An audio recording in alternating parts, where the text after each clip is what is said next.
Crimson Orchard, the most chilling horror story you've never heard. In the heart of the countryside, hidden by time and nature's relentless grip, lies Crimson Orchard, a twisted, forgotten place with a history so dark that the locals refuse to even speak its name. For those who venture close, it isn't just the orchard's decaying, blood-colored blossoms that make their skin crawl. It's the suffocating silence, the unnerving sense that the land itself is alive and waiting. Tonight, you're about to hear the most chilling horror story you've never heard. A tale of betrayal, greed, and something far more sinister that has trapped this cursed orchard in its clutches for decades. But be warned, some stories are not meant to be unearthed. Let's step into Crimson Orchard, where shadows whisper secrets and silence hides the screams of those who dare to trespass. Once upon a time, nestled near Crimson Orchard was a thriving village, a place filled with laughter, harvest festivals, and generations of hard-working farmers. At the heart of it all was the Harrow family, owners of the sprawling orchard that bore fruit so vibrant it seemed almost unnatural.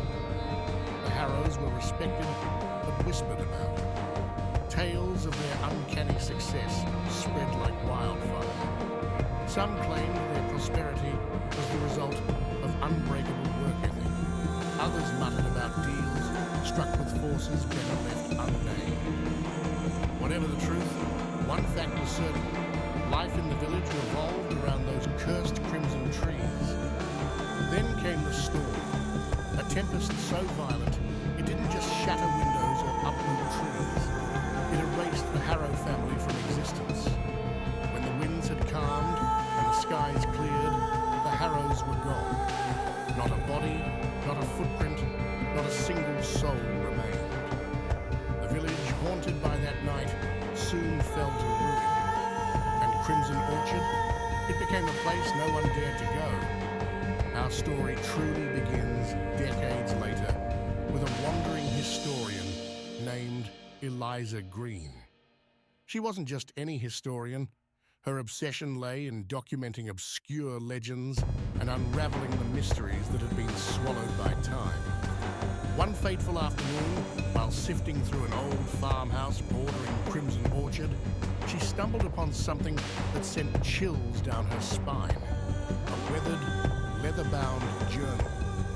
The journal belonged to Peter Harrow, the last caretaker of the land before the fateful storm. His words began harmlessly enough, chronicling work in the fields and the seasonal harvests, but as she delved deeper, the entries became darker. Peter wrote of strange occurrences, noises in the dead of night, soft footsteps crunching across fallen leaves when no one was there, and the feeling, always the feeling, that he was being watched. The final entry, however, froze her blood. It read, "The trees are no longer mine. They demand something I cannot give. Perhaps like the others, I too will soon belong to them." Fascinated, Eliza knew what she had to do. The historian in her couldn't resist the pull of Crimson Orchard. Her first steps into the orchard were cautious, but curiosity quickly outweighed trepidation. As she wandered deeper, the sight of the trees unnerved her. The branches stretched outward like skeletal fingers, dripping with fragile crimson blossoms that seemed far too alive. The silence was the worst, an oppressive, unnatural stillness that made Eliza's heartbeat feel deafening. There were no birds, no rustling leaves, nothing. Just her own breath and the sound of her shoes sinking into the damp earth. But as she continued her search, she felt it, the faintest echo of sound. Footsteps, not hers, faint and deliberate. Her pulse quickened and she spun around, but there was nothing there. Yet deep below, her fear was the thrill of discovery. She was uncovering something no one else had dared touch for years, and it was only the beginning. Eliza's exploration realization unearthed more than she had bargained for. Among the trees, she found remnants of the Harrow family legacy. An abandoned plow left mid-field. A crumbling scarecrow toppled onto the earth, its hollow eyes gazing at her accusingly. But it wasn't just objects that she found. The deeper she went, the more signs she uncovered. Strange markings carved into the trees, shapes that looked more like warnings than decorations. Red ribbons tied haphazardly between branches, fluttering like forgotten flags of surrender. The whispers started soon after.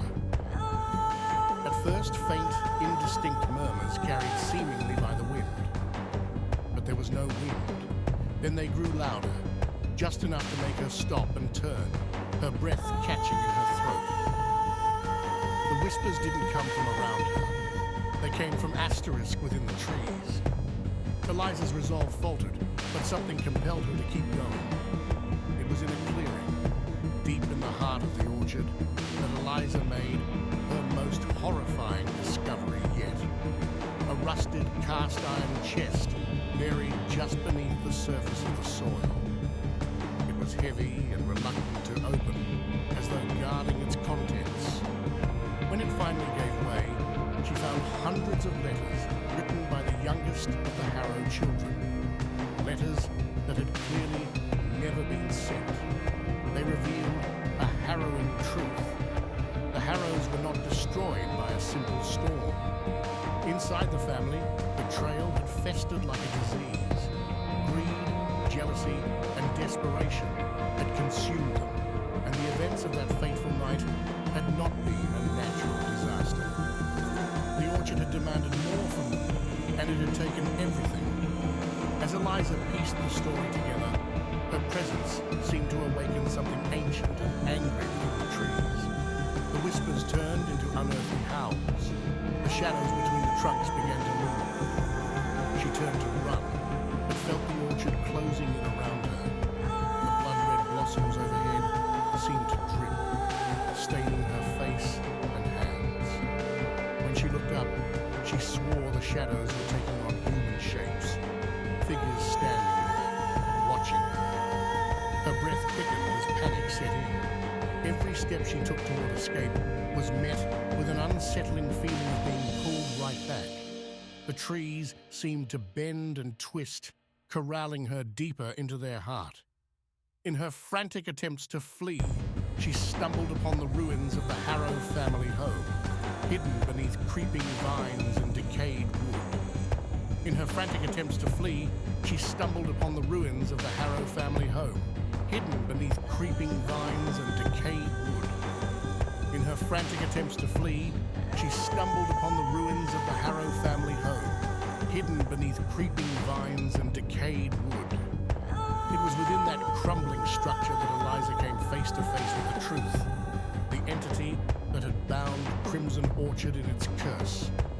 A terrifying, malformed apparition of branches and bone, it sat amidst the ruins of what was once the Harrow family hearth. Its hollow eyes dripped black sap, and its gnarled fingers stretched toward her as though inviting her into its eternal embrace.